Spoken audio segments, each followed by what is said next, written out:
إن الحمد لله نحمده ونستعينه ونستغفره ونعوذ بالله من شرور أنفسنا ومن سيئات أعمالنا من يهده الله فلا مضل له ومن يضلل فلا هادي له وأشهد أن لا إله إلا الله وحده لا شريك له وأشهد أن محمدا عبده ورسوله أما بعد فإن خير الحديث كتاب الله وخير الهدي هدي محمد صلى الله عليه وسلم وشر الأمور محدثاتها وكل محدثة بدعة وكل بدعة ضلالة وكل ضلالة في النار فأعوذ بالله السميع العليم من الشيطان الرجيم بسم الله الرحمن الرحيم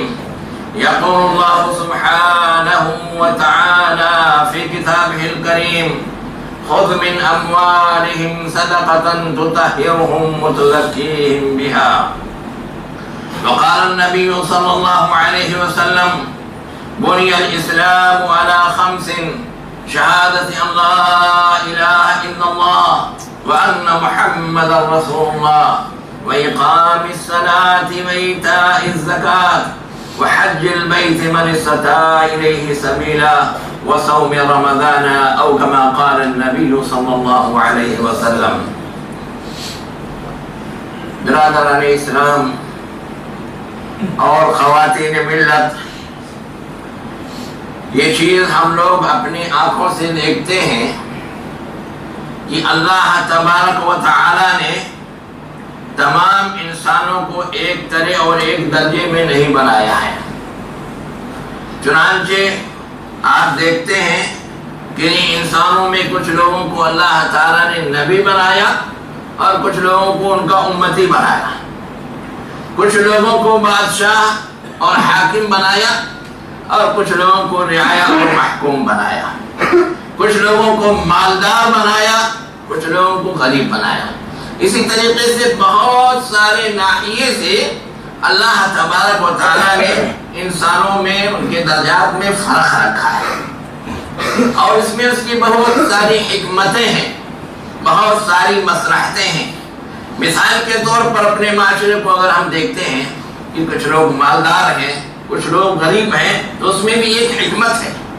کیونکہ اگر سارے لوگ مالدار ہو جائیں اور ایک درجے کے ہو جائیں تو پھر کون سب کی خدمت کرے گا؟ دوسرے کے جو کام ہوتے ہیں دوسروں کے، وہ کام کون انجام دے گا؟ ہر آدمی کہے گا میں تو آپ کے درجے کا ہوں، میرے پاس بھی دولت ہے، مال ہے، میں اب میں کیوں نوکری کروں گا، کیوں کام کروں گا؟ تو اس دنیا کے نظام کو چلانے کے لیے اللہ تعالیٰ نے یہ تھوڑا سا بعد میں بھی اونچ نیچ رکھا ہے. لیکن جہاں اس نے کچھ لوگوں کو مالدار بنایا اور کچھ لوگوں کو غریب بنایا تو اس نے ایک نظام دیا زکوٰۃ کا کہ اگر اس نظام پر عمل کیا جائے تو غریب کو بھی کوئی پریشانی نہیں ہوگی اور مالدار بھی اپنے مال کی وجہ سے گھمنڈ میں مبتلا نہیں ہوگا. اسی واسطے اللہ تبارک تعالیٰ نے زکوٰۃ کا نظام بنا کر کے اس کو امت محمدیہ کے لیے واجب کر دیا کہ اسی کے مطابق سب کو چلنا چاہیے. اور حقیقت یہ ہے کہ اگر آج مسلمان زکوٰۃ کے نظام کو صحیح طریقے سے نافذ کر دیں تو ایسی صورت میں معاشرے میں کبھی غربت اور فقر و فاقہ نہیں ہوگا. اور اس کا تجربہ کیا جا چکا ہے. خلفائے راشدین کے زمانے میں حکومت کی جانب سے زکوٰۃ کے اموال جمع کیے جاتے تھے بیت المال میں اور پھر ان کے مستحقین میں تقسیم کیے جاتے تھے. کچھ ہی دنوں میں ایسا ہوا کہ زکوٰۃ کے مستحقین اور زکوٰۃ کو لینے والے نہیں ملتے تھے. نتیجہ یہ ہوا کہ یہ جو مال جمع ہوتا تھا وہ رفاہ عامہ میں خرچ کیا جاتا تھا. مگر بڑے افسوس کی بات ہے کہ آج مسلمانوں نے اس نظام کو چھوڑ دیا ہے، جبکہ دو غیر مسلم حضرات ہیں اور اقتصادیات کے معاشیات کے ماہر ہیں، وہ آج بھی اس کا مطالعہ کرنے کے بعد میں یہی کہتے ہیں کہ بھئی اسلام نے جو اقتصادی نظام زکوٰۃ اور صدقات کے ذریعے سے دیا ہے ویسا نظام کسی کے پاس موجود نہیں ہے. ویسا نظام دنیا والوں میں سے کسی کے پاس موجود نہیں ہے. دیکھیے اللہ تبارک و تعالیٰ نے کہا کہ واقیموا الصلاۃ وآتوا الزکاۃ واقرضوا اللہ قرضا حسنا، تم نماز قائم کرو اور زکات دو اور اللہ تعالیٰ کو بہترین قرض دو، اور جو آگے تم بڑھاؤ گے اللہ تعالیٰ اس کو تم کو بدلہ دے گا۔ تو زکات کو واجب قرار دیا ہے، جیسے نماز کو واجب قرار دیا ہے ویسے زکات کو واجب قرار دیا ہے۔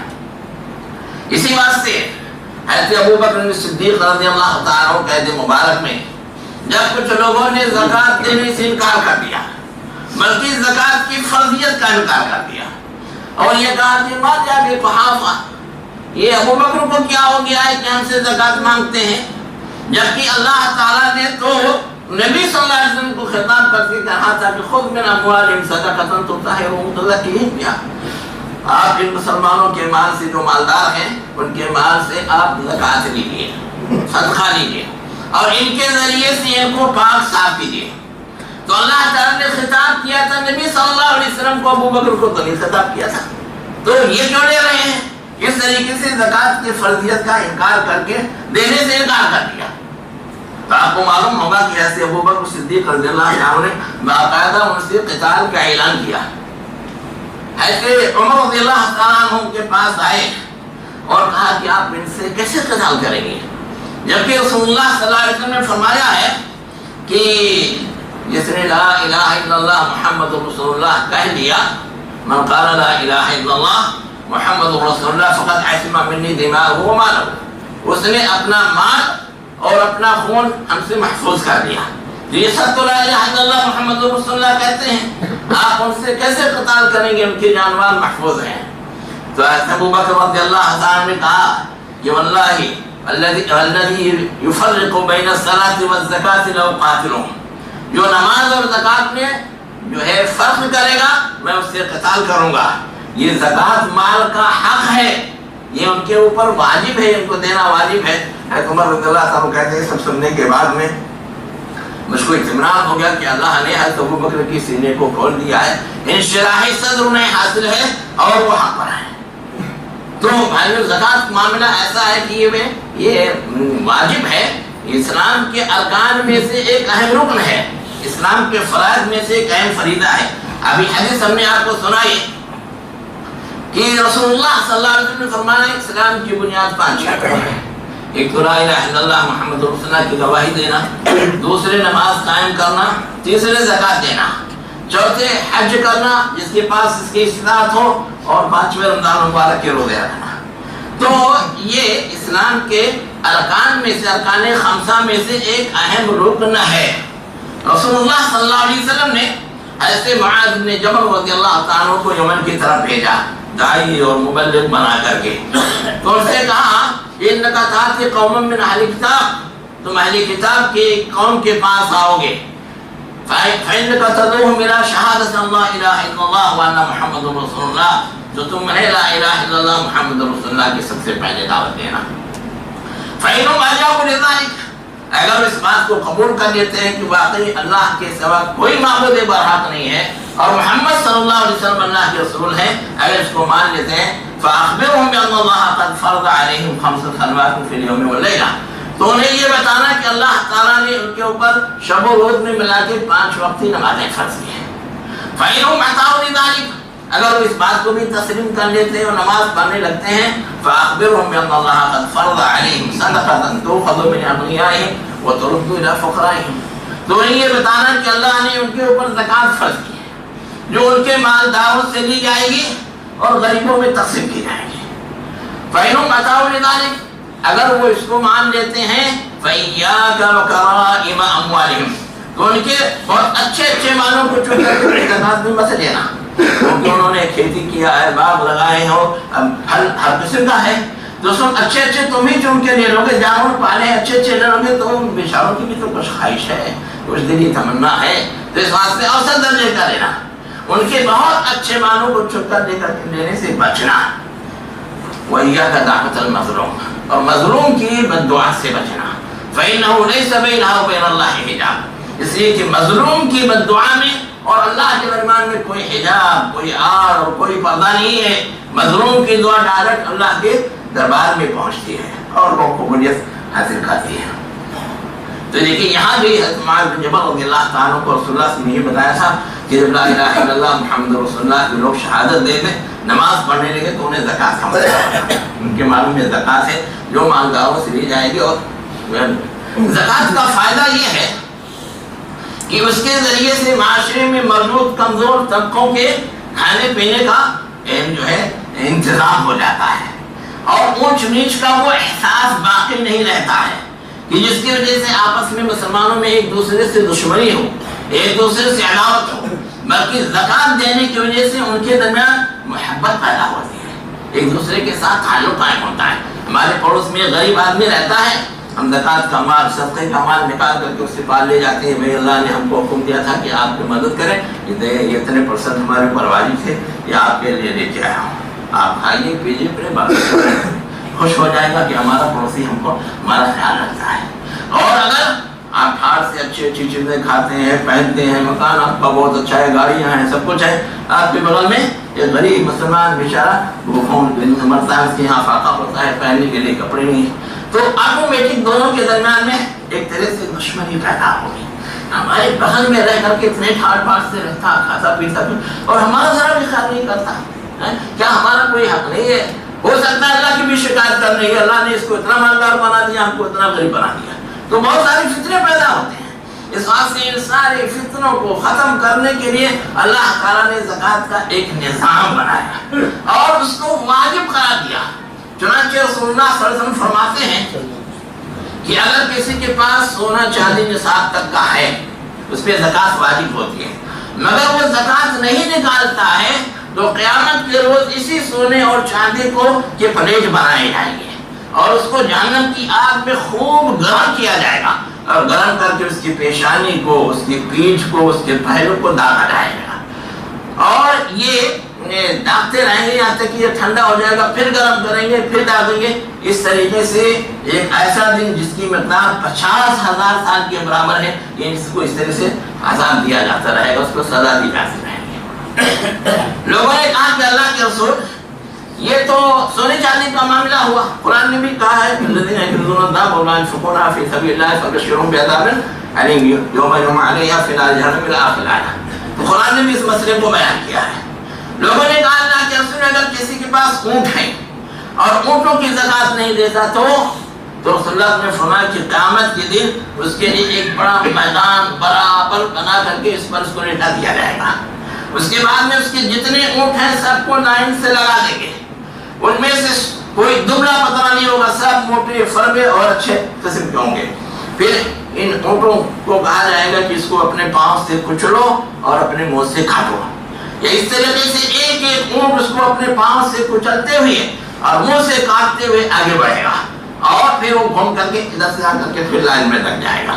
اس طریقے سے یہ لائن لگ جائے گی پوری اس کے کچلنے کے لیے اور 50,000 سال تک اس کو یہ اونٹ کچلتے رہیں گے اور منہ سے کاٹتے رہیں گے. بتاؤ جس کو 50,000 سال تک اتنے اونٹ کچلیں اس کے جسم کی کیا حالت ہوگی, اس کو کتنی تکلیف پہنچے گی. یہاں تو 4 بیل لے کر کے ایک جو ہے دھان یا گیہوں کا وہ لگا کر کے چلا دو ایک روز دن بھر میں تو سب بھوسا بن جاتا ہے اور دانا سب الگ ہو جاتا ہے. 50,000 سال تک اتنے طریقے سے اس کو رونڈایا جائے گا, ان کے کھر ہوں گے, مودا ہوگا, اسے دبائیں گے, ان سے کاٹیں گے. پھر لوگوں نے کہا اللہ کے رسول اگر کسی کے پاس گائے بیل ہیں یا بھیڑ بکری ہیں اور وہ زکوٰۃ نہیں دیتا ہے تو اس کا کیا انجام ہوگا؟ تو رسول اللہ نے فرمایا کہ اس کو بھی برابر میدان میں لٹا دیا جائے گا اور اس کی گایوں اور بیلوں کو اور بکریوں اور بھیڑوں کو لے کے آیا جائے گا. ان میں سے کوئی جانور ایسا نہیں ہوگا جس کی سینگ نہ ہو, بغیر سینگ والا کوئی نہیں رہے گا, اور نہ کوئی ایسا ہوگا جس کی سینگ ٹوٹی ہوئی ہو, نہ ختم ہو گئی ہو, نہ کوئی ایسا ہوگا جس کی سینگ مڑی ہوئی ہو اور مارے تو اس میں چبھے نہیں. سب کی نوک دار سینگیں ہوں گی اور سب فربا موٹے ہوں گے اور پھر ان کو, ان گاؤں بہنوں کو اور پھر بکریوں کو کہا جائے گا اس کو کچلتے جاؤ اور سینگوں سے مارتے جاؤ, کھروں سے کچلتے جاؤ اور سینگوں سے مارتے جاؤ. اس طریقے سے جب آخری پہنچے گا, آخری چاہے وہ بھیڑ بکری ہو یا گائے بیل ہو, جب تک وہ پہلا والا پھر گھوم کر کے یہاں تک پہنچ جائے گا. اور اس طریقے سے 50,000 سال تک اس کو کچلا جائے گا اور اس کو سینگوں سے یہ جانور ماریں گے جن کی زکات اس نے نہیں دی تھی۔ لوگوں نے کہا اللہ کے رسول یہ بتائیے کہ اگر کسی کے پاس یہ گھوڑے ہیں اور اس کی زکات نہیں دیتا تو رسول اللہ نے فرمایا کہ دیکھو گھوڑوں کی 3 قسمیں ہیں۔ کچھ گھوڑے اپنے پالنے والے کے لیے جو ہے وہ ثواب کا باعث ہے، اور کچھ وہ گھوڑے ایسے ہیں جو اس کی پردہ پوشی کے باعث ہیں، اور کچھ ہے جو اس کے عذاب کا باعث ہے۔ ایک شخص گھوڑوں کو پالتا ہے اپنی ضرورت کی بنا پر، ان سے وہ کام لیتا ہے، لیکن کبھی کسی اور اس کے بھائی نے ضرورت کے وقت اس سے یہ گھوڑا مانگ لیا کہ بھائی مجھ کو بھی ذرا فلاں جگہ جانا ہے، آج آپ کو ضرورت نہیں، دے دیجیے، میں آپ کے گھوڑے پہ چلا جاتا ہوں، فلاں سامان لاد کے لانا ہے وہ دے دیجیے، میں لاد کے، تو یہ بخیلی نہیں کرتا، ان کو دے دیتا ہے، تو یہ اس کے لیے پردہ پوشی کا باعث ہے۔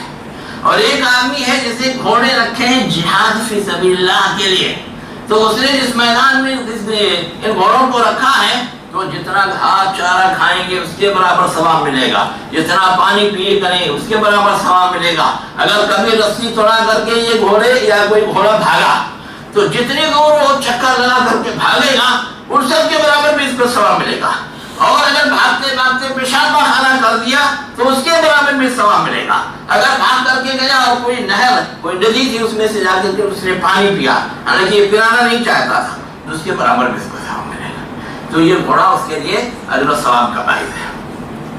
اور وہ شخص جو گھوڑوں کو پالتا ہے فخر اور ریاکاری کے لیے اور گھمنڈ کے لیے، لوگوں کو دکھانے کے لیے میرے پاس اتنے گھوڑے ہیں، ایسی ہیں، یہ ہے وہ ہے، تو یہ گھوڑے اس کے لیے عذاب کا باعث ہے۔ پھر لوگوں نے پوچھا گدھے کے بارے میں آپ کیا فرماتے ہیں؟ تو رسول اللہ صلی اللہ علیہ وسلم نے کہا کہ گدھے کے بارے میں تو کوئی چیز اللہ کی طرف سے نازل نہیں ہوئی ہے، ہاں ایک بڑی جامع آیت ہے، فَمَن يَعْمَلْ مِثْقَالَ ذَرَّةٍ خَيْرًا يَرَهُ وَمَن يَعْمَلْ مِثْقَالَ ذَرَّةٍ شَرًّا يَرَهُ، جو بھی ذرے کے برابر نیکی کرے گا وہ اس کا بدلہ اور اس کا ثواب آخرت میں پائے گا، اور جو ذرہ کے برابر برائی کرے گا اس کی سزا بھی اس کو ملے گی۔ تو بھائی اگر گدھا ہے، گدھے سے بھی آپ نے کچھ نیک کام کیا ہے اور اللہ کی راہ میں اللہ کے بندوں کی کچھ مدد کی ہے تو انشاءاللہ اس کا بھی اجر و ثواب ملے گا۔ اگر اس کے ذریعے سے کچھ گناہ کرو گے تو اس کی بھی سزا تم کو ملے گی۔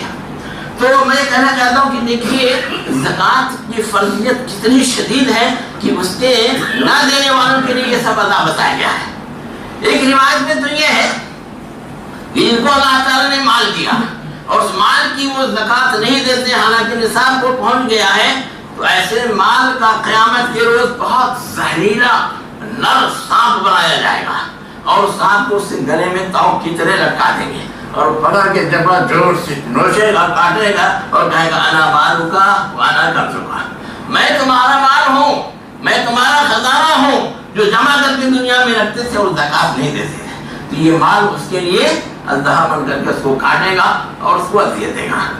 تو یہ سب بہت سخت چیزیں ہیں۔ تو بہرحال زکوٰۃ دینے کے جہاں بہت سارے فائدے ہیں، زکوٰۃ نہ دینے کے دینی اور دنیاوی دونوں نقصان ہیں، زکوٰۃ نہ دینے کے دونوں نقصان ہیں۔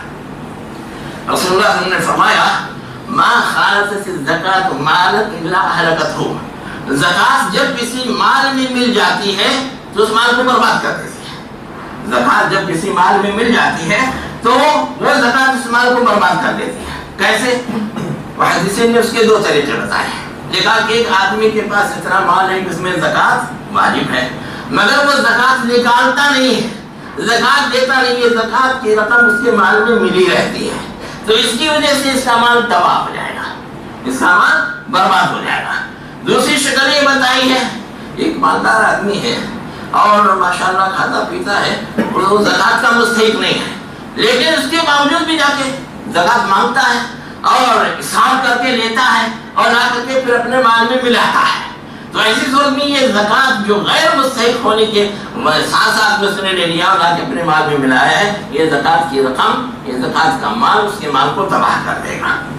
تو دنیا اور آخرت دونوں جگہ میں زکوٰۃ نہ دینے والوں کے لیے سخت وعید ہے، اور زکوٰۃ دینے سے ہمیشہ مال میں برکت ہوتی ہے۔ دیکھیے اللہ تعالیٰ نے کیا فرمایا، خذ من اموالہم صدقۃ تطہرہم وتزکیہم بہا، اے نبی ان کے مالوں سے آپ زکوٰۃ لے لیجیے، اس کے ذریعے سے ان کو پاک صاف کیجیے۔ زکوٰۃ دینے سے مال پاک صاف ہو جاتا ہے، جس مال کی زکات نکال دی گئی، زکات نکال دینے کی وجہ سے وہ مال پاک ہو گیا۔ حضرت ام سلمہ رضی اللہ تعالیٰ نے مرتبہ صلی اللہ علیہ وسلم سے پوچھا کہ میرے پاس یہ سونے کا فائل ہے، میں اس کو پہنتی ہوں تو کیا یہ بھی کنز ہے جس کے اوپر یہ وعید وارد ہے؟ تو رسول اللہ نے فرمایا اگر وہ زکات کے نصاب کو پہنچ جاتا ہے اور تم زکات دے دیتی ہو تو پھر کنز نہیں ہے۔ تو یہ صورتحال ہے۔ تو زکات دینے سے مال میں برکت ہوتی ہے، زکات دینے سے مال میں برکت ہوتی ہے۔ زکات دینے سے زکات یہ اس کا مال پاک صاف ہو جاتا ہے، اور زکات دینے سے زکات دینے والا بھی پاک ہو جاتا ہے۔ ایک تو زکات نہ دینے کا جو گناہ تھا اس سے پاک صاف ہو گیا، دوسری یہ کہ انسان کے اندر جو مال کی لالچ اور حرص ہوتی ہے جس کی بنا پر وہ ہمیشہ مال سمیٹنے کے حلال و حرام کو مد نظر رکھتے بغیر کوشش کرتا ہے، اس سے یہ لالچ جو بدلے اس کے دل کے اندر ہے وہ لالچ نکال دیتا اللہ اور اس سے پاک صاف ہو جاتا ہے۔ تو زکات کے بہت سارے فائدے ہیں۔ آپ کو معلوم ہوگا ایک واقعہ کبھی سنایا تھا اور موجود ہے حدیث کی کتابوں میں کہ رسول اللہ صلی اللہ علیہ وسلم نے فرمایا تم سے پہلے لوگوں میں ایک آدمی جو ہے صحرا میں جا رہا تھا، اچانک ایک بدری اوپر تھی، اس نے آواز سنی کہ بدری تو فلاں کے کھیت کو باغ کو سیراب کر دے، نام لے کر کے کہا کہ فلاں کے باغ کو سیراب کر دے۔ چنانچہ وہ بدری پھٹ سے وہاں سے ہٹی اور ایک چھوٹی سی پہاڑی پر جا کر کے اس نے بارش کی۔ بارش ہوئی تو پہاڑی کا تمام پانی چھوٹے چھوٹے راستوں سے آ کر کے ایک بڑی نالی میں گرا اور پھر یہ پانی آگے جانے لگا۔ اس آدمی نے دیکھا یہ معاملہ تو اس پانی کے ساتھ چلنے لگا، یہ پانی کہاں جا رہا ہے، کس کے باغ کو سیراب کرنے جا رہا ہے۔ آگے جا کے دیکھا تو ایک آدمی کا باغ ہے اور اس میں نالی اندر سے اس کی دیوار کے نیچے سے اندر جا رہی ہے۔ وہ باغ کے اندر گیا تو دیکھا کہ ایک آدمی اپنا بیلچہ لیے پانی اپنے پورے باغ میں ادھر ادھر پھیلا رہا ہے اور پورے باغ کو سیراب کر رہا ہے۔ اسے پوچھا بھائی صاحب آپ کا نام کیا ہے؟ تو اس نے کہا کہ میرا فلاں نام ہے۔ تو جو بدلی سے اس نے نام سنی تھی بالکل وہی نام اس نے اپنا بتایا۔ پھر پوچھا بھائی آپ میرا نام کیوں پوچھ رہے ہیں؟ کہا کہ اصل بات یہ ہے کہ میں باہر تھا تو وہاں بدلی سے مجھ کو آواز آئی کہ تو جا فلاں کے باغ کو سیراب کر دے، اور پھر بارش نے وہاں فلاں جگہ جا کے بارش برسی اور جہاں سے یہ پانی سمیٹ کر کے آپ کے باغ میں آ رہا ہے اور آپ آرام سے نہ پمپنگ سیٹ لگایا نہ کچھ لگایا اور اپنے باغ کو سیراب کر رہے ہیں۔ تو یہ بتائیے کہ آپ نیکی کیا کرتے ہیں، کون سا اچھا عمل کرتے ہیں جن کی بنا پر فرشتے بدنیوں کو حکم دیتے ہیں کہ جاؤ فلاں کے باغ کو سیراب کر کے آؤ، اور اللہ اس طریقے سے فری میں آپ کا باغ سیراب کر دیتا ہے۔ تو اس نے کہا کہ دیکھو میں کسی کو بتاتا تو نہیں کہ کیا کرتا ہوں، مگر آپ پوچھ لیے ہیں اور آپ کو ایک طرح سے پریشانی ہے، دل میں ایک وہ ہے تو بتا دیتا ہوں۔ اس باغ سے جتنا بھی وہ پیدا ہوتا ہے، پھل پیدا ہوتا ہے، اس کے میں 3 حصے کرتا ہوں۔ ایک حصہ تو اپنے بال بچوں کے خرچے کے لیے رکھ لیتا ہوں، اور ایک حصہ اس باغ پر جو بھی خرچہ آتا ہے جتائی بوائی کھاد پانی وغیرہ میں وہ اس پر خرچ کرتا ہوں، اور ایک حصہ میں غربا مساکین میں صدقہ کر دیتا ہوں، 1/3 میں صدقہ خیرات کر دیتا ہوں۔ بس آپ کی یہی نیکی ہے کہ جس کی وجہ سے اللہ تعالیٰ فرشتوں کو بھیجتا ہے جاؤ ان کے باغ کو سیراب کر دو۔ آج سالی ہے نا، بارش نہیں ہو رہی ہے، سارے لوگ پریشان ہیں، تو رسول اللہ صلی اللہ علیہ وسلم نے فرمایا کہ جب بھی لوگ اپنی زکات روک لیتے ہیں تو ایسے صورت میں اللہ بارش روک لیتا ہے۔ لوگ یہ سب تو دیکھتے نہیں ہیں، بس وہ ارے بھائی قدرت کی بات ہے اور ہو رہا ہے، اپنے اعمال کا جائزہ نہیں لیتے، توبہ استغفار نہیں کرتے۔ حالانکہ سچے دل سے توبہ کرنے لگے تو ان کی یہ مصیبت دور ہو سکتی ہے۔ حسن بصری رضی اللہ رحمہ اللہ کے بارے میں ہے کہ ایک مرتبہ وہ اپنے شاگردوں کے ساتھ بیٹھے ہوئے تھے، تو ایک آدمی نے آ کر کے ان سے کہا کہ جو ہے بارش نہیں ہو رہی ہے، سب کھیتیاں سوکھ رہی ہیں، پریشان ہیں، کچھ حل بتائیے، کوئی دعا بتائیے۔ تو انہوں نے کہا استغفر ربک، اپنے رب سے تم مغفرت طلب کرو، اپنے رب سے توبہ استغفار کرو۔ وہ چلا گیا۔